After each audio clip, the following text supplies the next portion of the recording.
Up next on Lion TV, we have a brand new segment called What Do You Really Know with Sadie Brink and Nevaeh Treat, and Jacob Shohu with everything about homecoming week.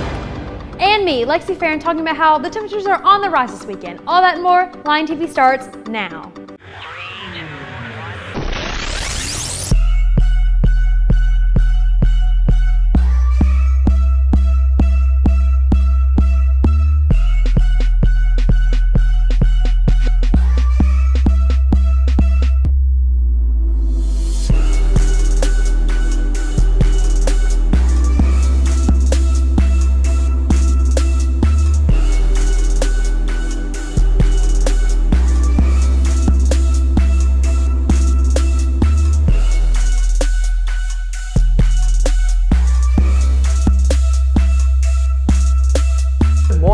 I hope you all had a great homecoming weekend. I'm Trent Hart. And I'm London King. Welcome back to Lion TV. Let's get started on this week's announcements. There will be a parent night for seniors to go over senior information. It will be tomorrow night from 6 to 7 p.m. at Searcy High School in the study hall room. There will be a parent night for seniors to go over FAFSA information on Wednesday, November 2nd. It will be from 6 to 7 at SHS in the study hall room. After a fun week of dressing up and participating in the homecoming week, Searcy held an amazing assembly showing off all the sweethearts in their amazing dresses, along with the homecoming maids and queen. It was truly a homecoming to remember. Looks like Nevaeh and Sadie have a new trivia segment where they ask you, the students, trivia questions. I'm excited. Let's see what Sadie and Nevaeh teach us.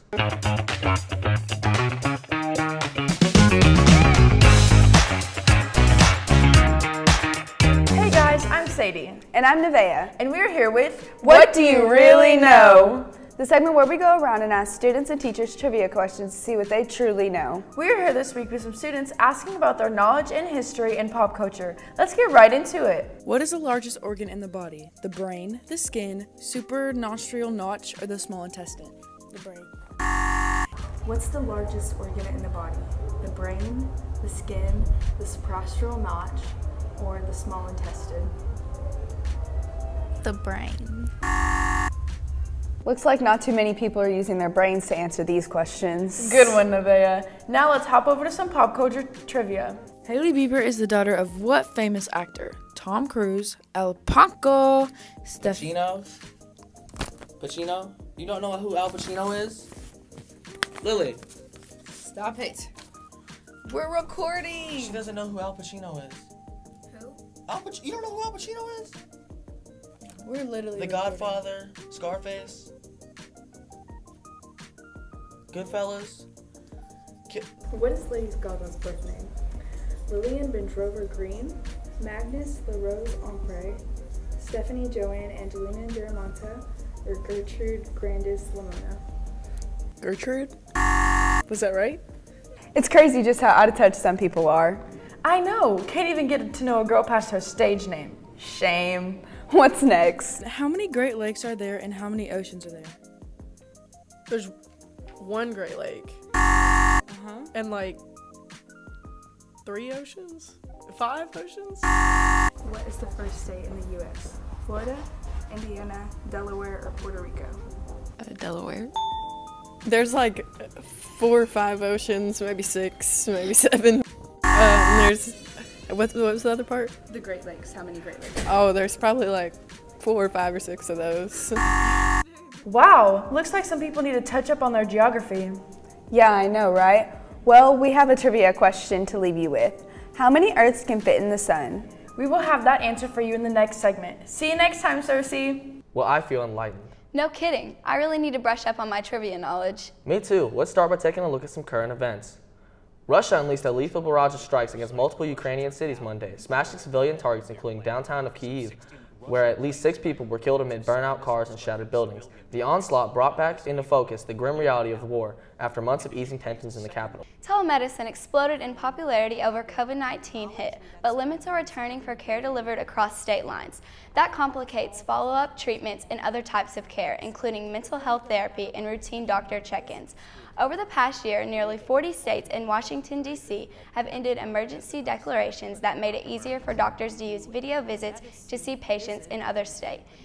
Doctors say the resulting patchwork of regulations creates confusion and has led some practices to shut down out-of-state telemedicine entirely. Tyson Foods will relocate around 1,000 corporate positions from the Chicago area as well as South Dakota to its headquarters in Springdale, Arkansas. The consolidation of corporate offices is intended to allow for closer collaboration and no layoffs will accompany the shift, the company stated. Tyson plans to expand and remodel its headquarters in Arkansas. As interesting as that is, what's really interesting is the weather we've been having. I agree. I really need some cooler temperatures, but it seems like Arkansas can't decide between summer and fall. Well then, let's send it to Lexi Farron to see if the weather is going to be consistent this week. Good morning, Cersei High. Today we're going to have a high of 85 with some thunderstorms later in the day. The rain is a 60% chance and the winds are blowing southwest at 12 miles per hour. The humidity is at 55% and the sun rose at 7:10 a.m. Now for tonight. Tonight we're going to be having a low of 53 with scattered thunderstorms and a 53% chance of rain. The winds are blowing west-northwest at 6 miles per hour and the humidity is 81%. And the sun will set tonight at 6:35 p.m. Now for the almanac. The last 7 days, the highest temperature we've had is an 87 high and a low of 45. The monthly average of precipitation is 4.13 inches and the month to date is 0 inches. Now for the 5cast. Thursday, we'll be having sunny skies with a high of 78, a low of 44, and no rain. Friday, it'll be sunny again with no rain with a high of 81, a low of 54. And on Saturday, it's going to be mostly sunny with a high of 90, a low of 57, and a 20% chance of rain. Sunday, we're going to have some rainy skies with a high of 75, a low of 51, and a 58% chance of rain. Monday, it'll be partly cloudy with a high of 70, a low of 40, and a 10% chance of rain. Well, it looks like it's not cooling off anytime soon. Thanks, Lexi. I'm getting a little hungry. What's for lunch today, London? For lunch, we'll be having cheese pizza, cheeseburger, crispy chicken sandwich, waffle fries, a green leaf lettuce, sliced tomatoes, and milk. Sounds good. Be sure to thank our lunch ladies for all their hard work when you go through the line. Definitely. To celebrate Hispanic Heritage Month, we have another trivia question for you. Columbus Day was originally celebrated on October 12th. What are many fighting to change the name of this holiday to? We'll see that answer at the end of the show. Next, we have an update on this week's sports with Jacob Shoei.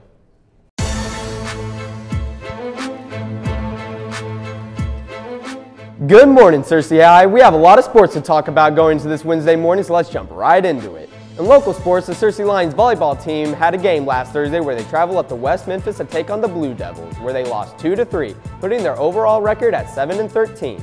They look to end their losing streak this Thursday as they traveled up to Marion to take on the Patriots. The Cersei Lions football team last Friday had their annual homecoming football game where we saw the 4-1 Marion Patriots take on the 1-4 Cersei Lions. The Marion Patriots would start the game with the ball where the Patriots quarterback Ashton Gray would run for a 65-yard touchdown to start the game 7-0. But the Lions would respond right back where on the Lions' second drive, quarterback Tyler Strickland would run 10 yards to tie the game back up at 7. The Patriots would respond right back though, as a pick six from defensive back Michaelan Blackwell and a touchdown from wide receiver Donnie Cheers would put Marion up 21-7. Cersei would try to start off the second quarter with a comeback as running back D.D. Johnson would run for a 50-yard touchdown to put the score at 21-14, but it was no use. After that touchdown, we would see Marion start to pile it on, as of 3 of their next 4 drives would end in a Patriots touchdown, putting them up 43-21 going into halftime. The second half wouldn't get any better, with the Lions only getting 1 more touchdown towards the end of the fourth quarter, with the Marion Patriots winning the game 57-28, putting the Lions record at 1-5. The Lions' next game will be this Friday where they travel to Greene County Tech to take on the Golden Eagles. Moving on to national sports, the MLB last Friday started their postseason play with the Wild Card Series, and it definitely did not disappoint. Series included the Cleveland Guardians and the Tampa Bay Rays, where Cleveland would complete the sweep in a walk-off fashion in the bottom of the 15th inning. The Philadelphia Phillies playing the Cardinals in St. Louis, where Aaron Nola and the Phillies pitching staff would keep St. Louis bats cold throughout the series, sweeping them 2-0. The Seattle Mariners taking on the Blue Jays up in Toronto, where the Mariners would win their first playoff series in over 20 years, with them completing the 8-1 comeback to sweep the Blue Jays. And finally, the San Diego Padres taking on the New York Mets in Queens, where pitcher Joe Musgrove of the Padres would silence the Mets bats in an all-or-nothing game, beating New York 4-0 and sending the Padres to the divisional series. Divisional matchups include the Cleveland Guardians traveling to the Bronx to take on the New York Yankees, the Mariners going against a division rival in the #1 seeded Houston Astros, the Philadelphia Phillies traveling down to Georgia to take on the Atlanta Braves, who look to repeat as World Series winners, and the San Diego Padres traveling to LA to take on a well-known rival in the Dodgers. Many of these series look to be great and exciting ones, so keep an eye on them as you go throughout your week. In the NFL, after the Carolina Panthers game against the San Francisco 49ers in Week 5 of the regular season, the Panthers have decided to fire head coach Matt Rule and defensive coordinator Phil Snow. In Matt Rule's 2 years as head coach of the Panthers, his overall record with the team was 11-27, with his contract being one of the highest paid in the NFL. The Panthers have announced that they will be putting Steve Wilkes as interim head coach for the rest of the regular season. Well, Cersei, that's all the sports updates I have for you today. I hope everyone has a great rest of their Wednesday morning. Now back to Trenton and London at the news desk. Thanks, Jacob. I'm glad Jacob was able to keep us updated after an exciting homecoming week. Me too. Let's answer the Hispanic Heritage Trivia question. Columbus Day was originally celebrated on October 12th. What are many fighting to change the name of this holiday to? The answer is Dia de la Raza, Dia de la Hispandad. This honors the many indigenous people who have already lived in the Americas. I'm learning so much on this show today. So am I. But it seems we've reached the end of this episode of Lion TV. Don't forget to click that subscribe button on our YouTube channel at Cersei High Lion TV. And to follow us on Twitter at Lion TV, Instagram at Cersei Lion TV, and on Facebook at Cersei High Lion TV. Signing off, I'm Trent Hart. And I'm London King. We'll see you Friday, Cersei.